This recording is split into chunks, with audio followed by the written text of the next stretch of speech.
Before I start this video, just a reminder to anybody who's watching any of our videos on Rumble that if you go to the top of the video and you will see a red maroon button, if you press it, that will take you directly to our locals homepage where we have an active and vibrant membership which you can join, and where you can also join me for live streams every Wednesday. Now, let's return to the crisis of the hour, which is, of course, the crisis in Ukraine. And here there's been important developments on the military side of things today. Firstly, early this morning, reports started to trickle through, subsequently confirmed by the Russian Defense Ministry and not contradicted by the Ukrainians, at least not so far as I'm aware, that the important strategic town of Volnovakha has now been captured by the militia of the two breakaway republics of the Donbass and by the Russian military. Now, I'm not, as I've said many times, an expert in military things, so I'm not perhaps the best person to explain the logic, the importance of this capture of this town. However, it's clear that both sides, both the Ukrainians and the Russians, attach great importance to it. It's a town, it's a settlement in eastern Ukraine. Apparently, it was an important headquarters and logistic center for the Ukrainian forces that were based along the contact line with the two republics of the Donbass, and it was a town which the Russians and the militia needed to capture if they were to complete and tighten fully their encirclement of the Ukrainian army in eastern Ukraine, which, as I've discussed in many previous videos, is the primary Russian objective and is the focus of their military offensive. So the fall of Volnovakha can also be illustrated by another fact, which is that a couple of days ago, Zelensky declared it a hero city of Ukraine, something which suggests how important it was to the Ukrainians, and the fact that it has fallen, I suspect, is going to be a factor of some dismay to them. This comes alongside news that the other important stronghold of the Ukrainian military in eastern Ukraine, the town of Mariupol, is now coming under very heavy pressure. Apparently, the militia of the two Donbass republics is in the center of the city. There's still street fighting going on, but the suggestions are that Mariupol may fall at some point over the next couple of days, perhaps this weekend. I will say that, as I had understood it, Volnovakha and Mariupol were where the best forces of the Ukrainian military were concentrated. I should say the best military in eastern Ukraine. And it does seem that their fall is happening faster than certainly I had anticipated. Again, I stress I'm not a military person, but I wonder whether the effective encirclement of these troops isn't beginning to take its toll, by which I mean whether they may be running out of logistics, ammunition, food, perhaps even water, and that they're finding it increasingly difficult, therefore, to continue fighting in the way that they previously did.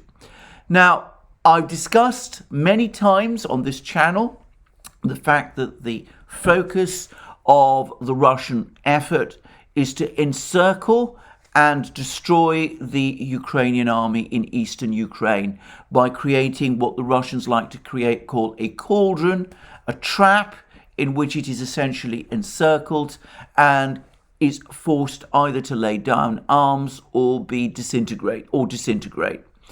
And it's a striking fact, which I'm sure many of you have noticed, that the Western media, very focused on events in Kiev, where in fact there's been very little fighting indeed, have almost completely ignored the fighting in eastern Ukraine, or that the Ukrainian forces in eastern Ukraine are being encircled.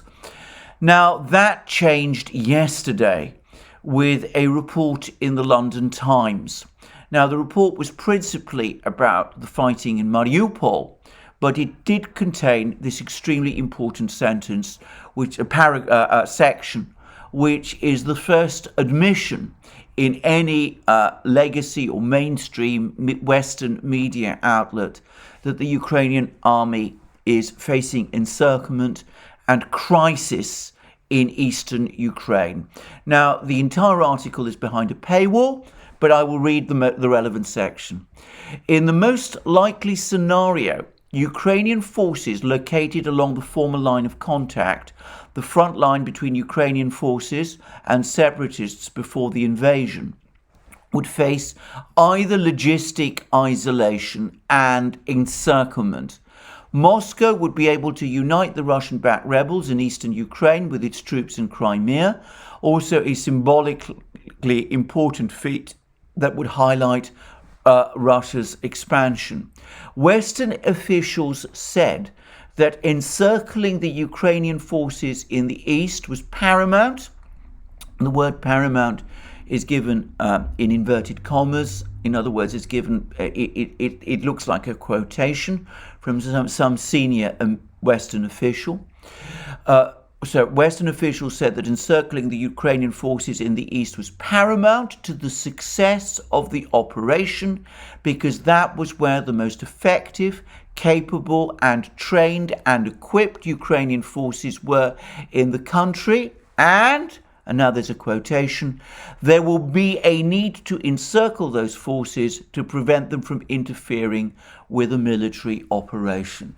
So that is the first admission I have seen anywhere in the Western media, that the major focus, the center of gravity, if you like, of this war is not in and around Kiev, where all the journalists, the Western journalists, are gathered. It is in eastern Ukraine that the Ukrainian army in eastern Ukraine is in the process of being encircled. The Russians, of course, say that it has already been encircled and that its encirclement and eventual collapse would create a crisis for Ukraine, a crisis which militarily it might not be able to survive. So that's the first admission of this, and it's from a Western official to the London Times. It shows to my mind that Western governments, despite all of the reporting that we've been hearing about heroic Ukrainian resistance in and around Kiev and all of that, are actually and in reality perfectly well aware of what is going on the ground, and are fully aware that events are turning out otherwise from what the Western media up to now has been reporting. Now, I'm going to just add a few further words. If Mariupol does indeed fall within a few days, some suggestions, which of course it's not again for me to discuss, but it might fall even as soon as some point over the course of this weekend. Perhaps next week is more plausible. That's my guess. But if Mariupol does fall, then the collapse of the Ukrainian army in the Donbass will follow very shortly after. That will, of course, release the bulk of the Russian army for further advances into central Ukraine. Now, whether they would want to do that is, of course, another matter. I'm not going to try and speculate or guess what the Russian plans are, certainly not their military plans. What we do know is that their diplomacy, that they're continuing their diplomacy, and that over the course of a conversation which Putin had over the course of today with the Belarusian leader Alexander Lukashenko, Putin seemed to be optimistic that the Ukrainians are slowly coming to a realization of the disaster that they're facing in the east, and that will finally force them to come to terms. Well, we shall see. I mean, at the moment, the Ukrainians are saying different things to different people. They seem to be indicating to the Russians that they're willing to negotiate about neutrality. To the Western powers, of course, they're talking about their willingness to fight to the death, something which I don't think anybody ought to urge them to do given the disastrous effect on their country if they did that. I will finish on this summary of the military developments so far as I can understand them. And again, they always come with a caveat that, as I said, I'm not a military person or a military strategist or technician or any of these things.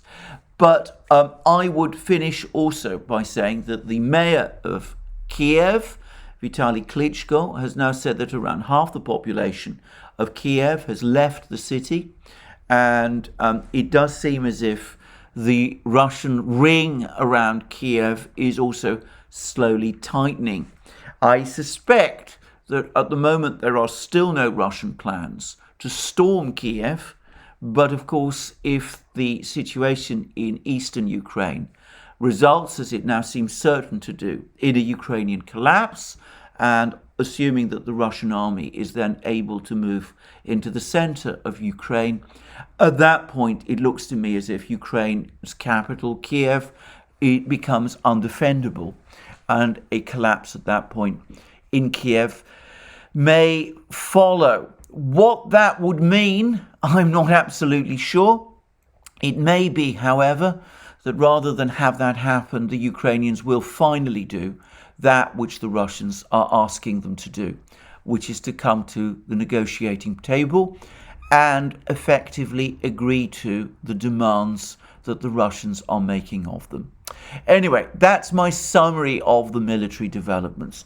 I would finish by mentioning, finish about the events on the ground in Ukraine by saying that it does seem that the humanitarian corridors that the Russians have been trying to negotiate with the Ukrainians for the last couple of days are now functioning after a fashion in some Ukrainian cities, not, it must be said, in Mariupol, but perhaps in places like Kharkiv and elsewhere, and civilians are being evacuated, and also foreign students, some of whose evacuations were prevented, each side, the Russians and the Ukrainians, accusing the other of being responsible for that.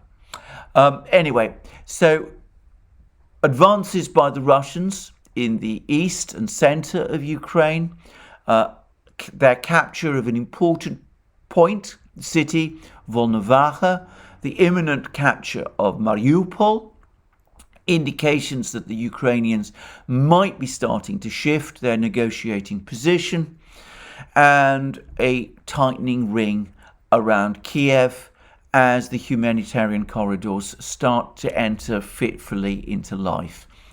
So that's where I think we are with the situation on the ground. Now, of course, all of this is happening against the backdrop of a titanic economic conflict.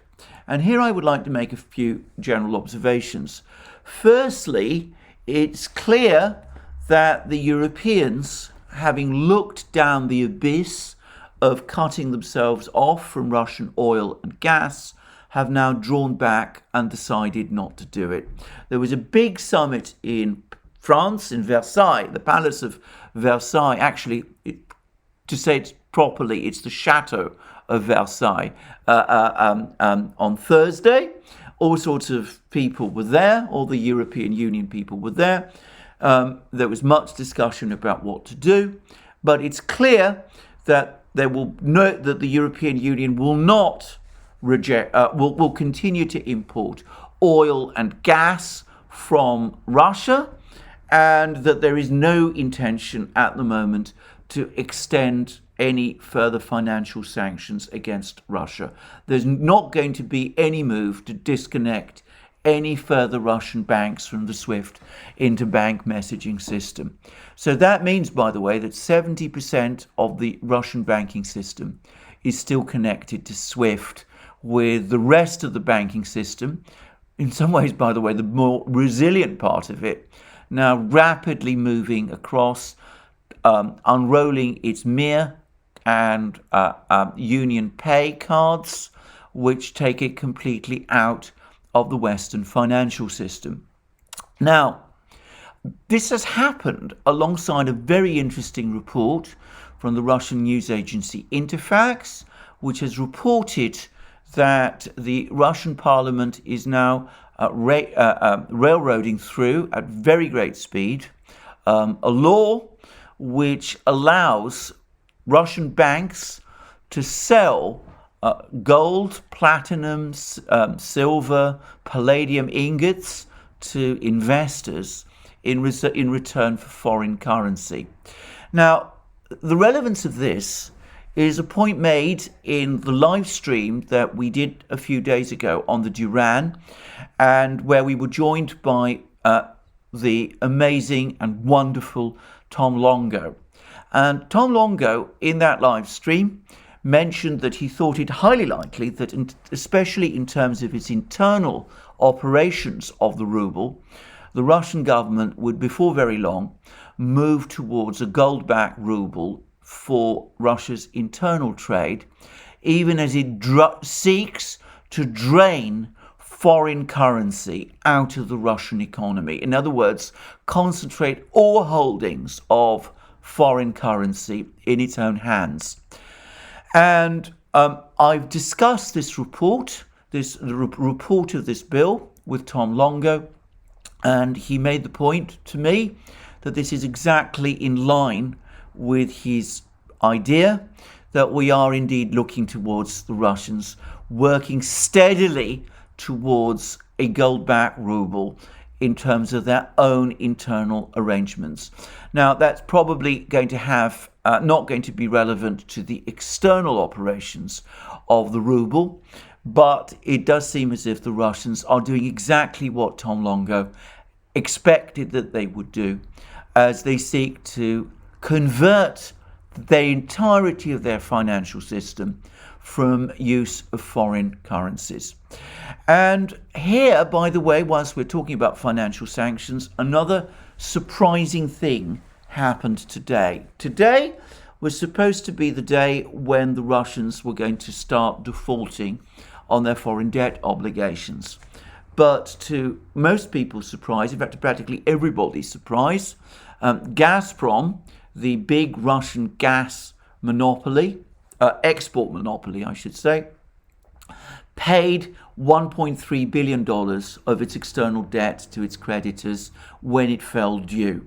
And it looks as if the big financial giants, the big industrial giants of the Russian economic system, are going, for the time being at least, to go on paying off their debts, at least for the moment, and to do so in foreign currency, avoiding the possibility of a default. I would say it would be a technical default. I would call it force majeure, were it ever to happen.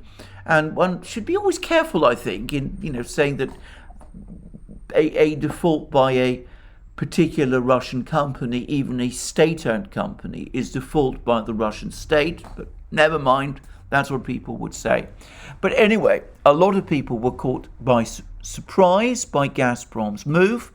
And as has been pointed out, Russian external debt, which is not very big relative to the size of the Russian economy, is anyway concentrated in a very small number of big companies, big corporates, most of whom have very extensive cash reserves.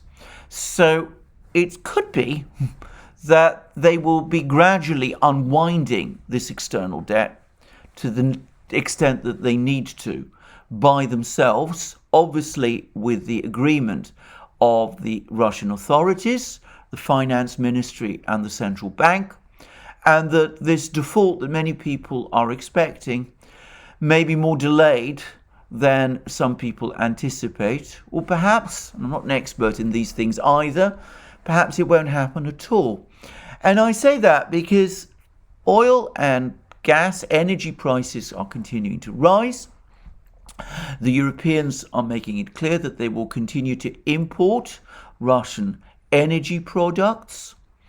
The result is that the flow of hard currency of dollars and euros and yen and British pound sterling into Russia continues at a substantial rate, especially if, as I think is very likely, we start to see oil traders start to deal in Russian oil again before very long, in which case Russia will have preserved its cash flow, even if it has lost half of, the central bank has lost half of its foreign currency reserves, in which case not only can it continue to service its debts, but of course that will presumably over time mean that it will be able to start rebuilding its cash reserves, even those which have been confiscated in the way that they have. Whilst I am on this topic, the central bank, the Russian central bank, has been taking soundings of various economic forecasters within Russia about the effects of what's happening on the Russian economy and of what's happened in terms of the sanctions, what effect they will have on the Russian economy.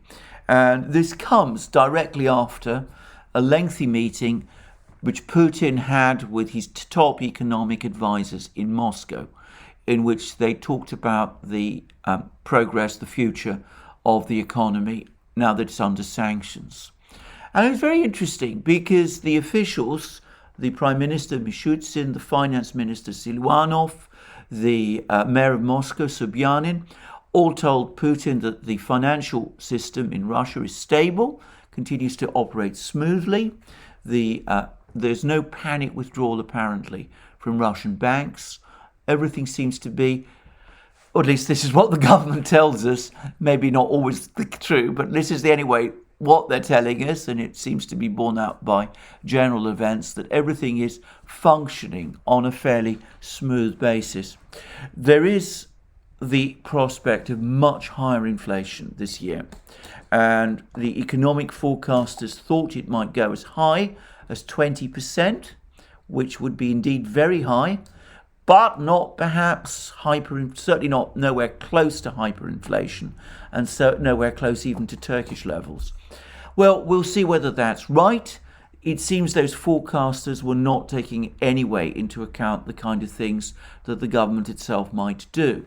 I would say that if we are looking at 20% inflation in Russia, and that seems to be the absolute upper range at which it could go, then we need to take that in context with the fact that we're almost certain now to see double-digit inflation in the West. Many people think, of course, that in the United States we have that already. So it may be that in practice and in fact the difference is not so great, and that this high inflation number in Russia is not perhaps quite as different from what we are going to get in the West as one might expect. But beyond that, the same forecasters, who, as I said, apparently lean on the pessimistic side, thought that inflation would fall rapidly in 2023 to around 8%, and then would fall back to around close to the Russian central bank's target of 4% in 2024. And they also predicted that after a severe recession this year, the Russian economy would return to growth in 2023 and would achieve faster growth in 2024. So there we are. High inflation and a severe recession in Russia this year. That's baked in the cake. I think it's unavoidable. But then we're going to get high inflation and an almost certain recession in the West too this year. But in Russia, at least, they're looking towards recovery in 2023 and 2024, with a return to fully stable economic conditions in 2024. I think from the Kremlin's perspective, if these forecasts turn out to be right, then this will all have been fully worth it. If they have solved the problem of Ukraine once and for all, as they're looking increasingly likely to do, then a difficult year economically will be a price worth paying. That's anyway my own assessment of the Kremlin's thinking. Well, we will see where we go from here. Last but not least, I'm going to mention a conversation which the French Foreign Minister Le Drian had with the Chinese Foreign Minister Wang Yi. Some people are trying to find in the Chinese Foreign Minister's words some change from the Chinese position, some attempt by the Chinese to put distance between themselves and the Russians. I've read the readout, the Chinese readout, in great detail. I cannot see any difference at all. It seems to me to be no more than a repetition of what are now, and have been for some time, the standard Chinese talking points. So I don't get the impression of any shift in China's position. In fact, I'm something at a loss to see where people find it. Anyway, that's all I'm going to say for today. That's my summary of the events of today. It looks like this weekend, or certainly next week, are going to be important in terms of the situation on the ground in Ukraine. We will see whether the Ukrainians do come to terms. I would personally strongly urge them to do so. I cannot see any point or purpose in heroic last stands which achieve nothing, which could put the whole future existence of Ukraine in jeopardy. I admit that's my somewhat unemotional, distant perspective, but I also think it's a humane and realistic one. We'll see whether Ukrainians come to that view, or at least the Ukrainian government comes to that view, and we'll see what happens next. Thank you for joining me again today. I look forward to you joining me again soon. Please remember, as I said, to check us out on Rumbles, Locals, and on our other platforms. Links under this video. Remember also to support us via Patreon and Subscribestar. You can also support us by going to our shop and buying the things you will find there. And last but not least, please don't forget to tick the like button if you've liked this video, and to check your subscription to this channel. More from me soon. Have a good day.